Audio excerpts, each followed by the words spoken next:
नमस्कार मुचिकी आपण को स्वागत करुछि आउ एक नुआ भिडियो। आज आम यही भिडियो जानिबा उत्कल दिवस विषय गोटे सुंदर 10 धाड़ीर ओडिया रचनाटीए। तेबे चलंतु डेरी नकरी भिडियोटी स्टार्ट करिबा। प्रति वर्ष एप्रिल मास 1 तारिख को उत्कल दिवस रूप में पालन करा जाए।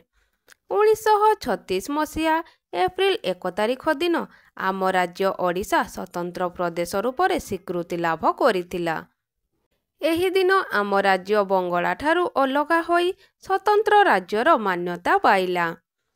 ओडिशा को स्वतंत्र राज्य गठन करिबारे मधुसूदन दास मुख्य भूमिका ग्रहण करिथिले। आम राज्यर विभिन्न सरकारी एवं बेसरकारी अनुष्ठान मानंकरे एही दिवस को आडंबर सहकारे पालन करा जाए।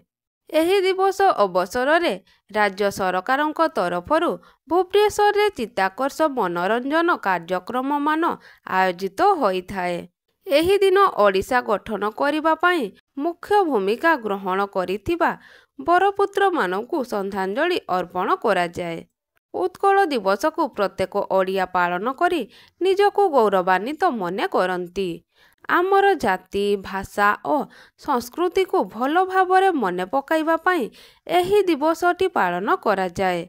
एही दिवस रे छात्र समाज और युवगोष्ठी देश और जातिर उन्नति पई संपर्कबद्ध हेबा उचित।